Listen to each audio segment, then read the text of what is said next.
मलीहा की जिंदगी का सबसे कड़ा दिन तुलू हो गया था। सुमेरा मुंतजिर रही, अब वो रो पड़ेगी, अब वो जब्त का दामन छोड़ देगी, अब वो चीख चीख कर फरियाद करेगी।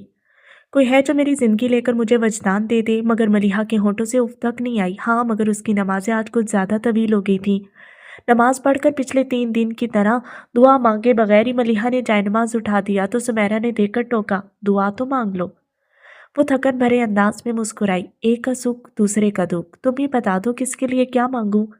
मलीहा तो आज नीमजा हो चुकी थी। चेहरा था कि अंगारे की तरह दहक रहा था और हाथ पांव बर्फ की मानी ठंडे हो रहे थे।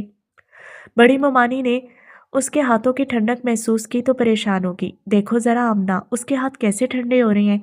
आमना खाला उसके हाथ अपने हाथों में लेकर नरमी से दबाते हुए बोली, हाथ तो वाकई बहुत ठंडे हो रहे हैं, मगर शादी के ख्याल से अक्सर लड़कियों का हाल ऐसा हो जाता है, आप परेशान ना हो। लेकिन उसने खाना पीना भी तो छोड़ रखा है, सुमेरा ही जबरदस्ती कुछ खिला दे तो खिला दे। और आज तो वो भी मिन्नतें करती रहेगी, मगर मलीहा ने पानी का घूंट तक नहीं भरा। अब शादी को ऐसा भी क्या हवा बना दिया। फिर ये कौन सा दूर जाने वाली एक कमरे से दूसरे कमरे का सफ़र है। गौहर ने कहा, जो खुद भी कराची से ब्याह कर लाहौर गई थी। लेकिन ये मुख्तसर से सफ़र ज़िंदगी बदलने वाले हैं, और ज़िंदगी का बदलाव तो अच्छे अच्छों को हिला दे। जबकि मलीहा तो वैसे भी हसास है। छोटी मुमानी ने मुतबराना अंदाज में कहा, हमसे ज़रा पहले ही शहर के माहिर तरीन ब्यूटेशन मलीहा को संवारने आ पहुंची। गहरी अफसुर्दगी के चादर ओढ़े बेरानी लिए सते हुए चेहरे के साथ भी मलीहा पर रूप टूट कर बरसा था। साइमा ने उसे देखा तो नज़र उतारते हुए कहा, नूरुल हुदा वाकई किस्मत का धनी है। मलीहा खूबसूरत भी और खूबसीरत भी।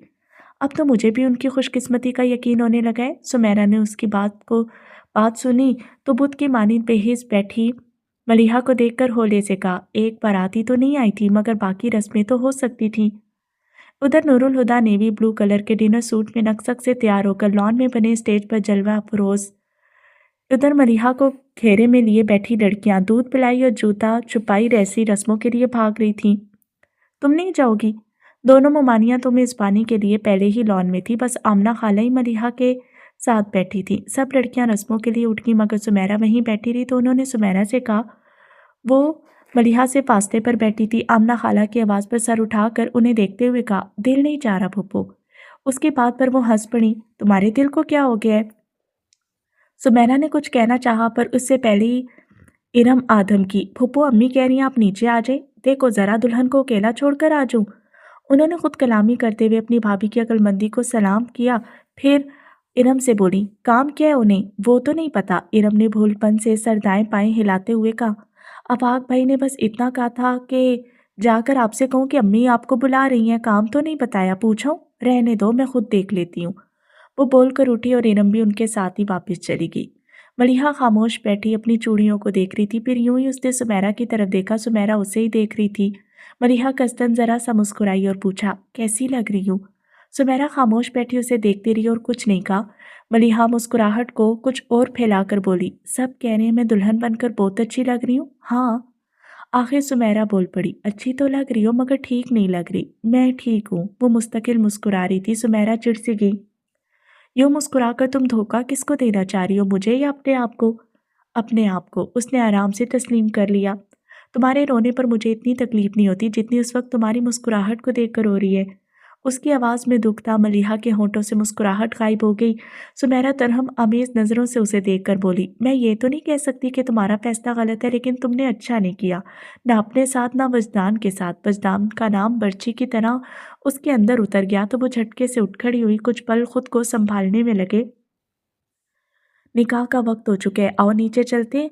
फिर उसके इंतजार में रुकी नहीं। भारी शरारे को उठाए तेज कदमों से चलते हुए दोनों हाथों से धकेल कर दरवाजे के पट वाह कर दिए और उसी पल पत्थर की होगी। उसके बिल्कुल सामने वजदाद खड़ा था। ब्लैक ड्रेस पैंट पर ब्लैक शर्ट पहने, क्लीन शेप, चेहरे पर शेप बढ़ी हुई थी। उसकी आंखें देखकर लग रहा था कई रातों से नहीं सोया। उसका सर पर पट्टी नहीं बंधी हुई थी, मगर कुछ दिन पहले लगने वाली चोट का निशान फराख पेशानी पर बिखरे स्याह बालों में से उभार की सूरज झांक रहा था। वो लब भेजे मलिहा को देख रहा था। गोल्डन कलर के कोरे के नफीस काम वाले सुर्ख शरारा सूट में जेवरात से सजी मलिहा के वजूद से भीनी भीनी खुशबू उठ रही थी। मेहंदी लगे हाथों में भर भर कर कांच की चूड़ियां पहने वो बिल्कुल दुल्हन का रूप लिए हुए थी।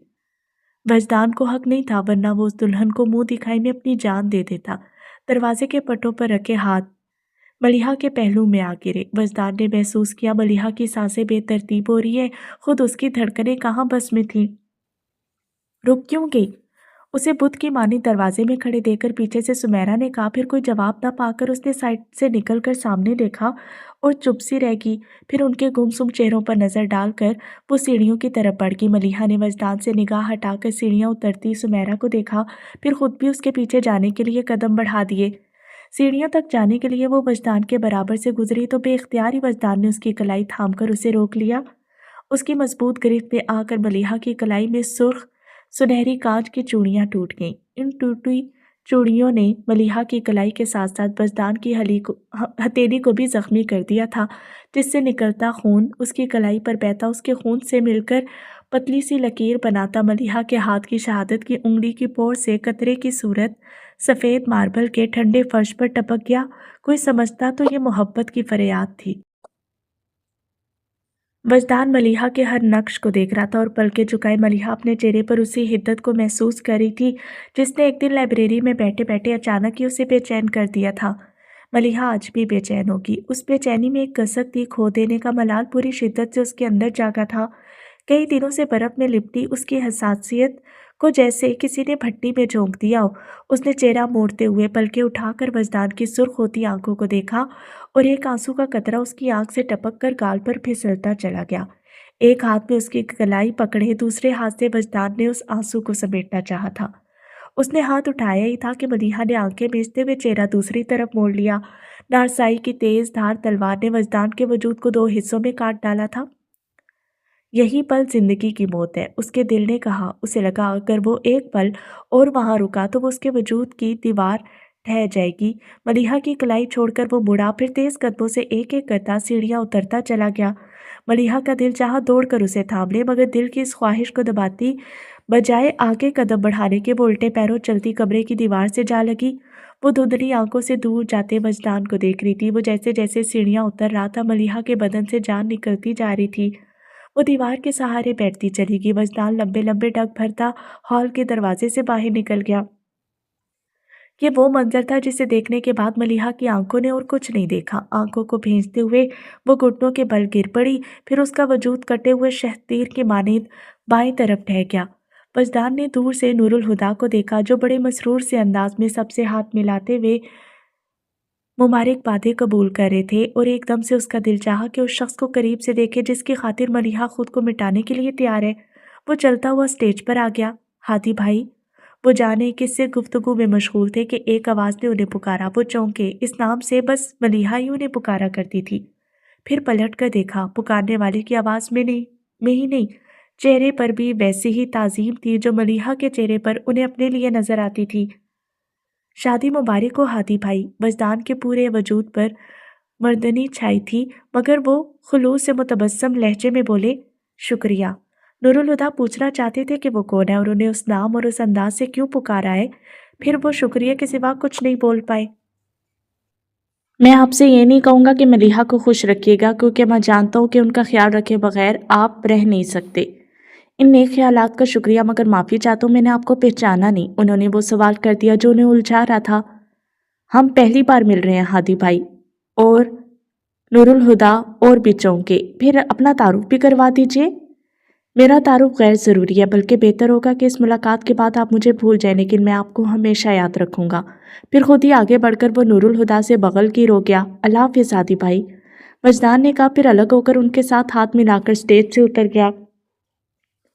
नूरुल हुदा आंखों में हैरत ली उस अजनबी को देख रहे थे जिसकी आंखों की बिनानी उन्हें अजीब से अंदाज में चौंका की थी। फिर सर झटक कर वो बाबा जान की तरफ मतवज्जे हुए जो उन्हें किसी से मिलवाना चाह रहे थे।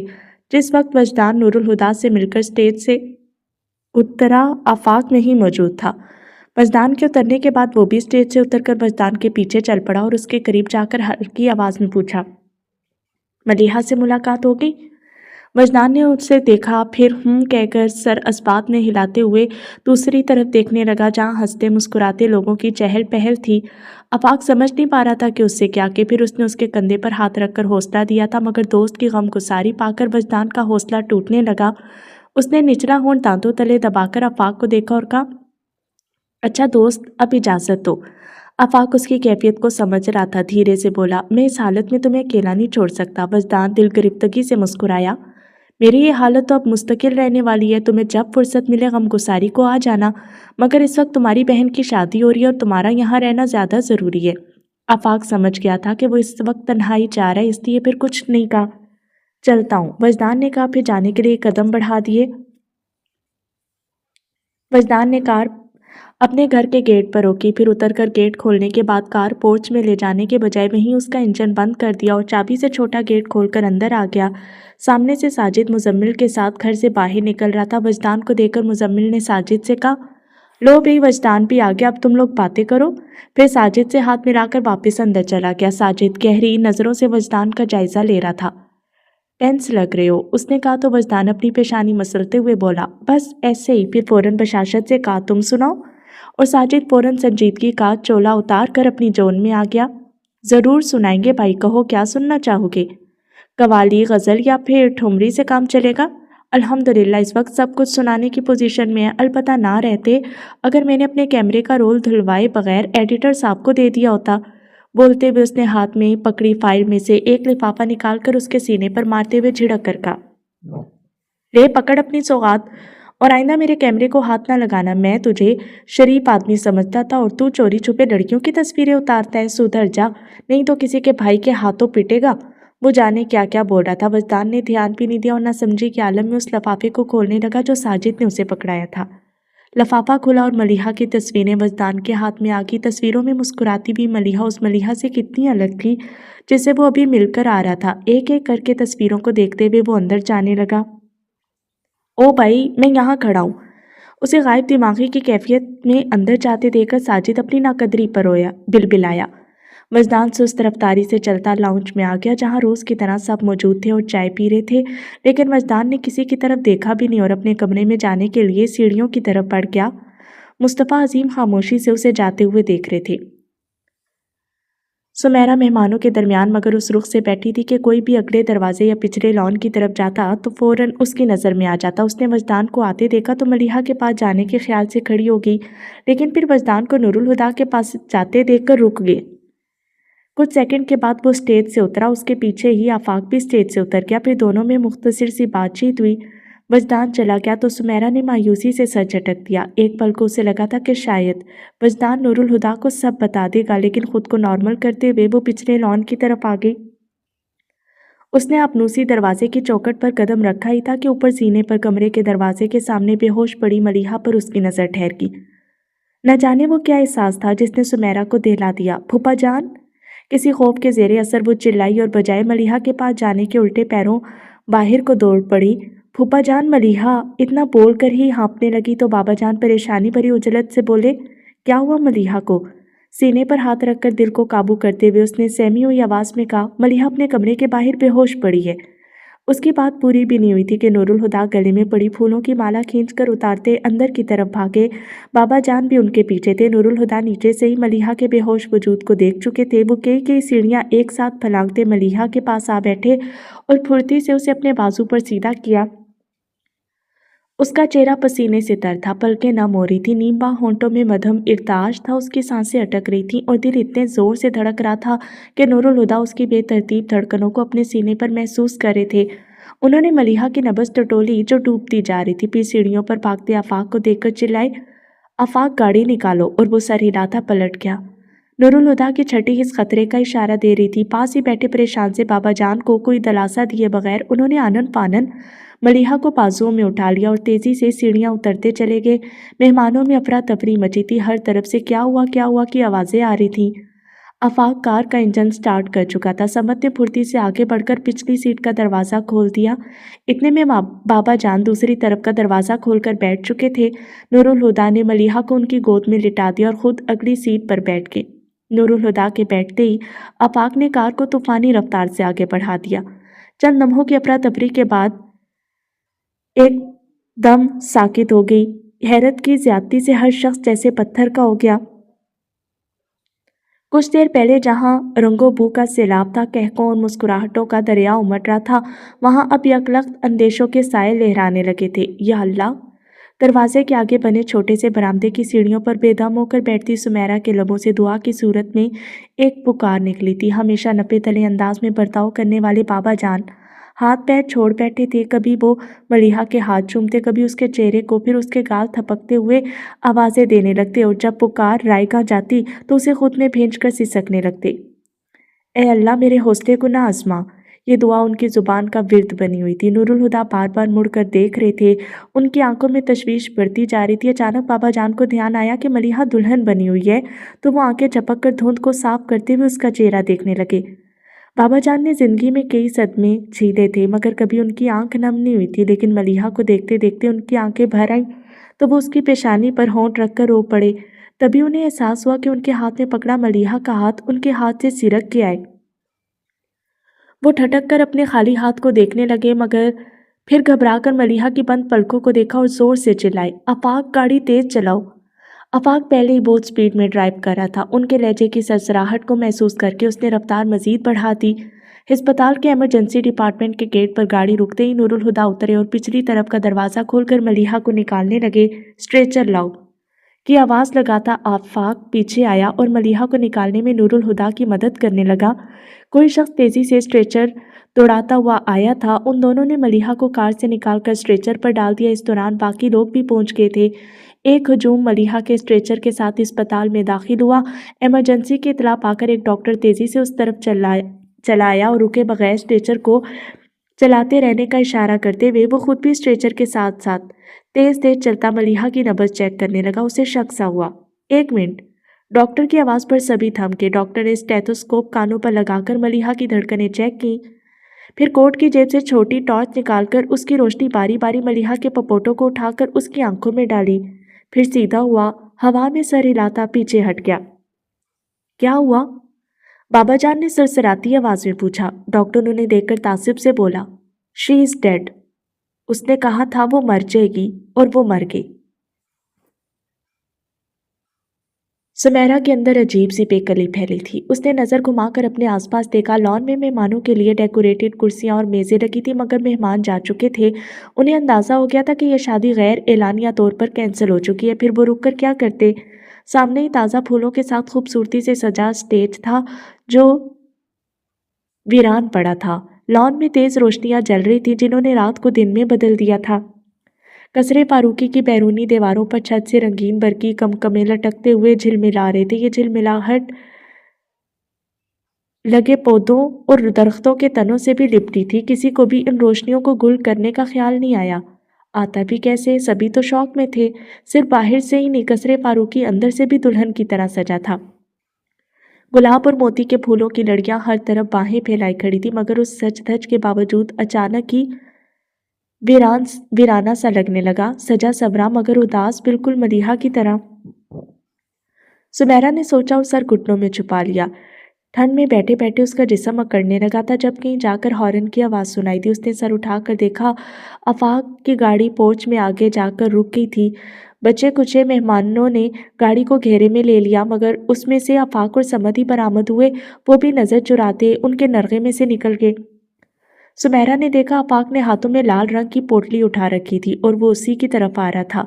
वो पास आकर खड़ा हो गया तो सुमेरा सर उठाकर उसका चेहरा देखते हुए बोली, मलिहा कहाँ है? सुमेरा को लगा उसके सवाल पर आफाक की आंखें नम हुई हैं। उसने कोई जवाब दिए बगैर वो पोटली सुमेरा के हाथों में रख दी। सुमेरा देखते ही पहचान गई कि ये वही सेल्फ ऑर्गन्स का लाल कामदानी दुपट्टा था जो मलिहा शाम से ओढ़े बैठी थी। उसने कांपते हाथों से दुपट्टे की तह हटाई तो उसमें रखा जेवरात का ढेर देखकर उसका दिल बैठने लगा। उसे किसी चीज़ को हाथ लगाने की ज़रूरत नहीं थी।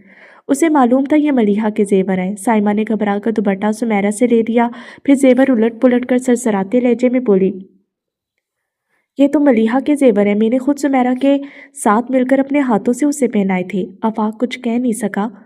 जो जेवर तुमने मलिहा को पहनाए थे मैं उन्हें लाश पर से उतार कर लाया हूँ। बदसतूर नजरें चुराते हुए उसने समद को देखा और सर के इशारे से कुछ कहा। वो भी सर हिलाता उसके पीछे लॉन में आ गया। दोनों टेबल और कुर्सियां उठाकर साइड में जमा करते लॉन खाली करने लगे। घर के नौकरों ने जो उन्हें इस कार्रवाई में मशगूल देखा तो एक एक करके उनका हाथ पिटाने लगे। जुनैद की गाड़ी मलिहा की खाला और मुमानियों मोमानिया लेकर आ पहुंची थी। उन रोती बिलखती ख्वातीन का वो हाल था कि खुद से गाड़ी से भी ना उतर पाई। उनकी बेटियों ने उन्हें गाड़ी से उतारा, फिर सहारे देती कुर्सियों तक ले आई। क्या बात है, आप लोग रो क्यों रही हैं? मलिहा को क्या हुआ है? वो कैसी है? आप लोग उसे साथ क्यों नहीं लाए? वो सबसे सवाल कर रही थी और हर सवाल के साथ उनके रोने में शिद्दत आती जा रही थी। ये सिलसिला चल ही रहा था कि नूरुल हुदा की गाड़ी भी आ गई और उसके पीछे ही एक एम्बुलेंस भी आकर रुकी थी। एम्बुलेंस को देखकर सभी के दिल रुक से गए। नूरुल हुदा उतर के पीछे आए और सहारा देकर बाबा जान को गाड़ी से उतारा, जो अपने पैरों पर खड़े भी नहीं हो पा रहे थे। मलिक नासिर और मुनीर हसन ने गाड़ी से निकलकर उन्हें दोनों बाजुओं से थाम लिया तो नूरुल हुदा खामोशी से पीछे हट गए। वो दोनों ने लॉन में लेकर आ गए और कुर्सी पर बिठा दिया। नूरुल हुदा बाबा जान को छोड़कर एम्बुलेंस की तरफ आगे, फिर नूरुल हुदा और आफाक स्ट्रेचर उठाए एम्बुलेंस से निकल आए, जिस पर सफ़ेद चादर से ढका हुआ वजूद लेटा था। जिस किसी ने भी यह मंजर देखा उसकी चीखें निकल गई। निढाल होते बाबा जान ने स्ट्रेचर को देखा जिसे नूरुल हुदा मलिहा के कजन्स के साथ लॉन में ले जा रहे थे। उनकी जुबान से नाला और फरियाद बुलंद होने लगी। सुमेरा का सांस रुका जा रहा था। उसका दिल चाह उसे क़यामत तक खबर ना हो कि चादर से ढका वो वजूद किसका है। अपनी इस ख्वाहिश के बावजूद वो उठी और चलती हुई स्ट्रेचर के पास आ गई। वो चंद लम्हे चादर का कोना मुट्ठी में जकड़कर खड़ी रही, फिर उसने झटके से चादर उलट दी और मौत की आगोश में सोई मलिहा का चेहरा बेनकाब हो गया। सुमेरा स्ट्रेचर के पास गिर पड़ी। वो आंखें फाड़े बेयकीनी से मलिहा को देख रही थी, जिसका गुलाबी चेहरा मौत के असर से सफ़ेद हो गया था। उसकी आंखों में सितारे चमकते थे, मगर मौत के बोझ से बंद हुई पलकों तले अब रोशनी की हर किरण दब चुकी थी। उसके हर लम्हा मुस्कुराते होंठ हमेशा के लिए साकित हो चुके थे। रूह जिस्म का साथ छोड़ चुकी थी, मगर उसके हाथों से मेहंदी की खुशबू अब भी आ रही थी। उसने मलिहा के हाथ की पुष्ट को ज़रा सा छुआ तो मलिहा की कलाई में चूड़ियाँ छनक गईं। उस धीमे शोर ने सुमेरा के ज़ब्त में शगाफ डाल दिए। रोकते रोकते भी उसके लबों से आहें निकल गई और वो मलिहा से लिपट कर दीवाना वार रोने लगी। नूरुल हुदा ने उसे रश्क भरी नज़रों से देखा था। खुद उनका दिल चाह रहा था कि वो भी ऊंची आवाज़ में रोएं, इतनी ऊंची आवाज़ में कि उनकी पलक शगाफ चीखें आसमानों के ऊपर मलिहा के कानों तक पहुँच जाएं। मगर उनकी आंखें सहरा बनी हुई थी, लब भींचे हुए थे। उन्होंने बाबा जान की तरफ देखा। उनकी शख्सियत का रोब व दबदबा न जाने का जा सोया था। उस वक्त तो वो एक बेकस गमज़दा बाप थे जिन्हें अकलौती बेटी की मौत ने तोड़ दिया था। नूरुल हुदा को उन पर तरस आने लगा। थक कर वो अपने वजूद की ढारस देने के लिए उठ के नूरुल हुदा का कंधा मयस्सर आया तो बाबा जान के रहे से होश भी खो गए। उनके सीने में मुँह छुपाकर वो रोने लगे। मेरी मलिहा मर गई, मेरी उम्र भर की कमाई लुट गई, जिसका चेहरा देखने के लिए 7 साल तरस कर गुजार दिए वो एक पल में मुझे छोड़ गई। जिसे हाथ थाम कर चलना सिखाया उसने मेरे हाथों में जान दे दी और मैं अपनी बेटी को बचा भी ना सका। मौत इतनी अर्जा हो गई है तो कहीं से मुझे भी ला दो। नूरुल हुदा टूट रहे थे, मगर उनका जब्त नहीं टूटा। सुमेरा ने धुंधली आंखों से नूरुल हुदा को देखा, जो बर्दाश्त की आखिरी हदों को आजमा रहे थे। फिर बाबा जान को देखने लगी, जिनकी बर्दाश्त की आखिरी हद भी ख़त्म हो चुकी थी। उसका दिल भर आया। कौन कहेगा क़यामत आनी बाकी है। फिर अचानक ही वजदान का ख्याल आया तो कांप उठी। हाँ, मगर एक हशर अभी और उठेगा, फिर क़यामत तक क़यामत मुस्तकिल हो जाएगी। बेड की पांति से कमर टिकाकर बैठा वजदान एक एक करके मलिहा की तस्वीरें देखता जा रहा था। उसका हर अंदाज बेखबर था और हर अदा दिल फरेब। एक तस्वीर को देखकर वजदान का दिल रुकने लगा। शाने पर पल्लू सही करते हुए मलिहा की पलकें झुकी हुई थीं। वजदान की आंखों में चुभन बढ़ गई। उन्हें नरम सलाखों ने तो उसे असेर किया था। नारसाई के एहसास में उलझकर उसके हाथों से मलिहा की तस्वीरें एक एक करके कारपेट पर बिखर गईं। वजदान की नज़र खाली हाथ की हथेली पर पड़ी तो वो गौर से उन खून आलूद लकीरों को देखने लगा, जिन्होंने उसकी किस्मत बदल दी थी। अगर हाथ थामने की ये सज़ा है तो आपको पा लेना वाकई मुश्किल होता। फैला हुआ हाथ समेटते हुए उसने सामने दीवार के साथ रखी हुई पेंटिंग को देखा। इश्क अव्वलो आखिर दर्द ही दर्द है। इश्क आतिश को देखते हुए मलिहा के अल्फाज याद आए तो उसने बेसाख्ता रगों पे में सरायत करते दर्द को महसूस किया। तलब कसक बन गई थी और वजदान के अंदर डेरे डाल कर बैठी मलिहा को पाने की आरजू से खोकर ख़त्म होने के बजाय पहले से सवा हो गई थी। क्या ये इश्क की इब्तदा है? उसने हैरत से सोचा। मगर मैं तो इन्हें हमेशा के लिए खो आया हूँ, फिर ये सूद क्यों कर मेरे दिल में समाएगा? इश्क हासिल का नहीं, ला हासिल का जुनून है। वो उसे इश्क की निशानियां बता रही थी। वजदान के अंदर ला हासिल का जुनून ठाटे मार रहा था। इश्क का जन्म जुदाई की कोख से होता है। जुदाई दर्द देती है। अब वजदान के दिल में उस दर्द के सिवा और क्या था? جب یہ درد لہو بن کر جسم میں بہتا ہے تو پھر کوئی امید باقی نہیں رہتی۔ آج وجدان کے لیے امید ختم ہو چکی تھی۔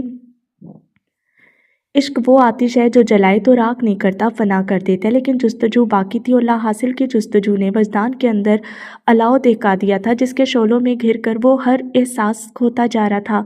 ہاں مجھے عشق ہے، اس نے اعتراف کیا تو ملیحہ کا اعتراف کرنا یاد آ گیا۔ مجھے وجدان سے عشق ہے، عشق کی آگ میں جلنا آسان نہیں۔ ملیحہ کے اعتراف نے اس کے درد کو بڑھا دیا تو اپنی تکلیف کو بھول کر ملیحہ کی تکلیف اس کی زبان کا گلہ بن گئی۔ یا اللہ، عشق کی بھٹی میں سلگنے کے لیے کیا میرا وجود کافی نہیں تھا جو تو نے انہیں بھی اس آگ میں اتار دیا؟ جس انسان کو عشق ہو جائے تو چوٹ دوسرے کو لگتی ہے، پر درد سے اپنا جسم کرا اٹھتا ہے۔ دوسرے کی چوٹ کا درد سہنا آسان نہیں، یہی وجہ ہے کہ یہ جستجو ہر کوئی نہیں کر پاتا۔ یہ الاؤ اسی لیے ہر بھٹی میں دہکایا نہیں جاتا کہ جس کا سینہ عشق کی بھٹی بن جائے، اس کی آنکھوں میں کسی دوسرے کے جلنے کا احساس کر کے اپنی جلن کا بھولنا بہت مشکل ہے، اور جو بھول جائے وہ عمر بھر جلتا ہے پر آگ نہیں بجھتی۔ آفاق جس وقت وجدان کے گھر پہنچا وہاں ناشتہ شروع کیا جا رہا تھا۔ مزمل اسے ڈرائنگ روم میں بٹھانے کے بجائے ڈائننگ روم میں لے آیا۔ بیٹھو آفاق، ناشتہ کر لو۔ عائشہ مصطفیٰ نے اسے دیکھ کر خالی چیئر کی طرف اشارہ کر کے کہا۔ آفاق نے تو شاید دھیان بھی نہیں دیا تھا کہ انہوں نے اس سے کیا کہا ہے۔ آنٹی وجدان کہاں ہے؟ اوپر اپنے کمرے میں اسے ہی ناشتے کے لیے بلانے جا رہی تھی۔ پھر غور سے آفاق کی اتری شکل کو دیکھ کر بولی، تم پریشان لگ رہے ہو، سب خیریت تو ہے؟ آفاق چھپا نہیں پایا تو سر نفی میں ہلاتا ہوا آہستگی سے بولا، کل رات کو میری کزن کی ڈیتھ ہو گئی ہے، آج ظہر کے وقت اس کا جنازہ ہے۔ انا للہ و انا الیہ راجعون، انہوں نے تعصب سے زیر لب پڑھا۔ جنازے میں شرکت کے لیے میں وجدان کو اپنے ساتھ لینے آیا ہوں، آپ ناشتہ تیار رکھیے، میں اسے لے کر آتا ہوں۔ وجدان کے کمرے کا دروازہ پوری طرح سے بند نہیں تھا، اس میں چھری سی بنی ہوئی تھی جس میں سے روشنی چھن کر باہر آ رہی تھی۔ آفاق نے ہاتھ رکھ کر پورا دروازہ کھول دیا۔ وہ سر بیڈ کی پائنتی سے ٹکائے کارپٹ پر بیٹھا چھت کو گھورا تھا۔ ملیحہ کی تصویریں اس کے گرد بکھری پڑی تھیں۔ آفاق جانتا تھا وجدان کو ملیحہ کے مرنے کی خبر دینا دنیا کا سب سے کٹھن کام ہو سکتا ہے، مگر پھر بھی وہ حوصلہ کرتا یہاں تک چلا آیا۔ مگر وجدان کی حالت دیکھ کر اس کی ہمت جواب دے گی۔ وجدان، بڑی دقتوں سے اس نے وجدان کا نام لے کر اسے مخاطب کیا تھا جو ابھی تک اس کی موجودگی سے بے نیاز تھا۔ وجدان نے نظروں کا زاویہ بدل کر آفاق کو دیکھا، پھر سیدھا ہوتے ہوئے بے اختیار پوچھنے لگا، ملیحہ کیسی ہیں؟ آفاق کے لب بھنج کے وہ سمجھ نہیں پایا کہ اس سوال کا کیا جواب دے، پھر اسے یہی بہتر لگا کہ اس کے سوال کو نظر انداز کر دے۔ اٹھ کر تیار ہو جاؤ وجدان، تمہیں میرے ساتھ چلنا ہے۔ کہاں؟ اگر کہیں وجدان نے اپنے سوال کے نظر انداز ہونے کو محسوس بھی کیا تھا تو جتایا نہیں۔ تم چلو تو یہ بھی پتہ چل جائے گا، مجھے ساتھ لے جانا ضروری ہے۔ آفاق سمجھ رہا تھا کہ وہ کمرے سے باہر نہیں جانا چاہتا، اسی لیے ٹال مٹول کر رہا ہے، مگر اس کی حالت ایسی تھی کہ وجدان کا خیال کے بغیر جھنجھلا گیا۔ ضروری نہ ہوتا تو تمہیں لینے نہیں آتا، اور پلیز اب مزید کوئی سوال مت کرنا، میں بہت پریشان ہوں۔ پھر وجدان نے کوئی سوال نہیں کیا اور اسی طرح چلنے کو تیار ہو گیا۔ آفاق ڈرائیو کرتے ہوئے خود میں اتنی ہمت جمع کرتا رہا جس سے وہ وجدان کو خبر کر سکے، مگر الفاظ ہی نہیں مل پائے جن میں وہ اسے ملیحہ کے مرنے کی خبر سناتا۔ وجدان نے بھی کوئی سوال نہیں کیا، گردن جھکائے اپنے ہاتھوں کو دیکھتا چپ بیٹھا رہا۔ گاڑی رک چکی تھی۔ وجدان نے کار کا رکنا محسوس کر کے باہر دیکھا تو چونک گیا، پھر اپنے انداز تصدیق کے لیے اس نے بڑے سے لوہے کے سیاہ گیٹ کے بائیں طرف بینوں سے ڈھکی اس سلور جگمگاتی پلیٹ کو دیکھا جس پر سیاہ روشنائی سے قصر فاروقی کنندہ تھا۔ تو مجھے یہاں کیوں لائے ہو؟ اس نے حیرت سے آفاق کو دیکھا، مگر وہ کوئی جواب دیے بغیر دروازہ کھول کر اتر گیا۔ وجدان کو سمجھنے میں دقت نہیں ہوئی کہ آفاق کچھ بولنے سے گریز کرنے کے لیے اس سے ایسا بیہیو کر رہے۔ آفاق کے اتر جانے کے بعد بھی وہ کار میں بیٹھا رہا تو آفاق آگے سے گھوم کر اس کی سائڈ آ گیا اور اس کے لیے دروازہ کھول دیا۔ وجدان نے دیکھا وہ اس کی طرف دیکھنے سے گریز کر رہا تھا۔ آنکھوں میں الجھن لیے وہ اتر گیا تو آفاق نے دروازہ بند کیا اور اسے اپنے ساتھ آنے کا کہتے ہوئے اندر پتھریلی روش پر آگے بڑھ گیا۔ وجدان نے اس کی تقلید میں قصر فاروقی کے اندر قدم رکھا تو اسے ایک اور جھٹکا لگا۔ ایک ہی رات میں قصر فاروقی کا نقشہ بدل گیا تھا۔ رات قصر فاروقی کے در و دیوار سے رنگ و بو کا سیلاب امڑ رہا تھا، لیکن دن کے اجالے میں وہاں ویرانی ڈیرا ڈالے ہوئے تھی۔ رات جن کی خوشگپیوں اور کے بیچ کان پڑی آواز سنائی نہیں دے رہی تھی، اب وہی لوگ سایوں کی طرح بے آواز گردش کرتے احتیاط سے چل رہے تھے کہ آہٹ بھی سنائی نہیں دے رہی تھی۔ بارونق چہرے بے رونق ہو چکے تھے۔ आवाज़ें सरगोशियों में ढल गई थीं। थोड़े थोड़े वक्फे से कचरे फारूकी के अंदरूनी हिस्से से सिसकियों की आवाज़ उभर जाती और लॉन में बैठे कई मर्द चेहरा छुपाकर अपनी आंखों के गोशों से नमी समेटने लगते। थोड़ा आगे जाकर वजदान की नज़र उस गोशे पर पड़ी जहां टेबलों को ढेर की सूरत जमा करके उन पर कुर्सियां उलट कर रखी हुई थी और उनके आगे लॉन की घास पर दरी डालकर कालीन बिछे थे जिन पर चांदनी बिछाए बैठे लोग हाथों में सुपारी लिए कुरान पाक की तिलावत कर रहे थे। उन्हीं लोगों के दरमियान वजदान ने बाबा जान को बैठे देखा। रात को वजदान ने जब उन्हें देखा था तो वो सर उठाए पुरतमकिनत अंदाज में बड़ी शान से नूरुल हुदा को लिए स्टेज की तरफ जा रहे थे। उनके कदमों की धमक महसूस की जाने वाली थी जब वो खास अंदाज में गर्दन को उठाकर बेतासुर नज़र से किसी को देखते तो बेचारा बिला वजह ही मरूब हो जाता।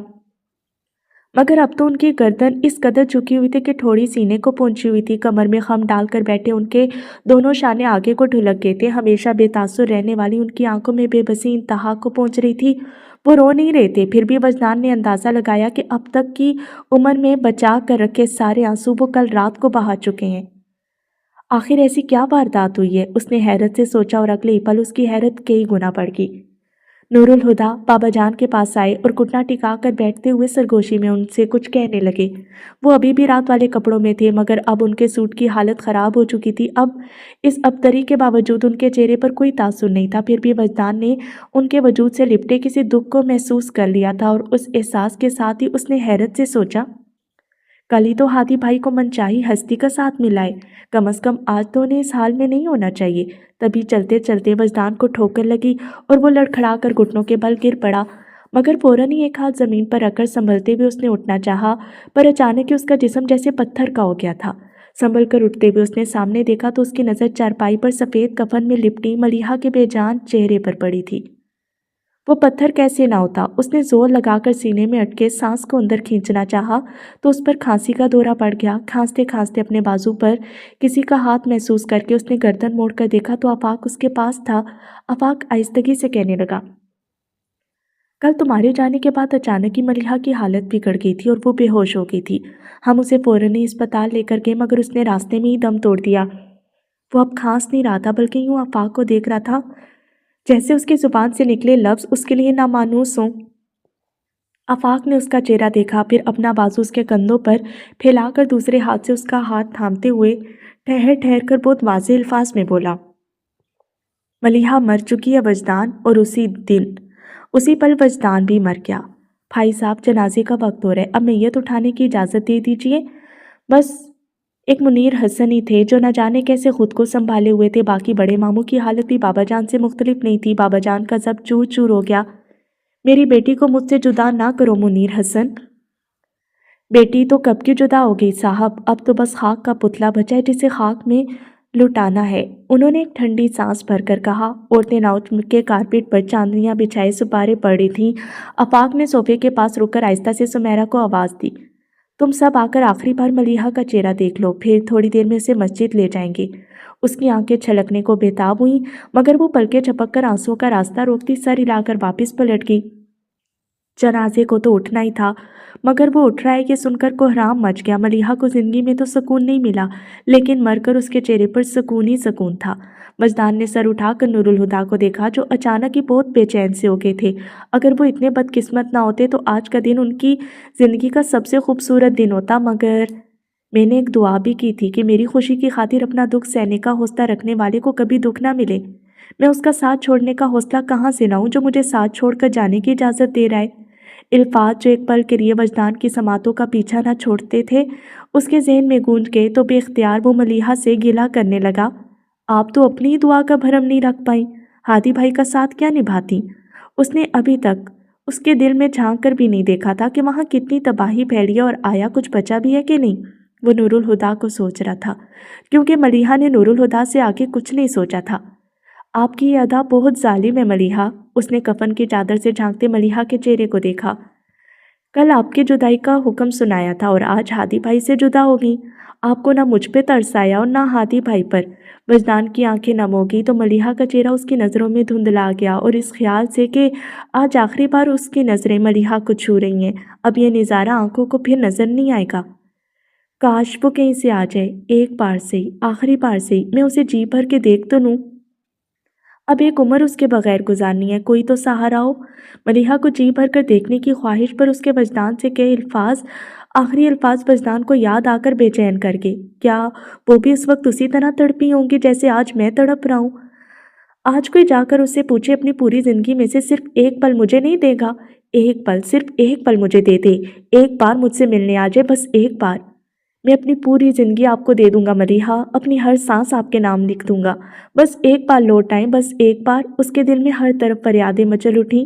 اٹھو اظہر، کیا بیٹی کو کندھا نہیں دو گے؟ ملک ناصر نے یہ کیا کہہ دیا تھا؟ بابا جان تو دیوانوں کی طرح اپنا سر پیٹنے لگے۔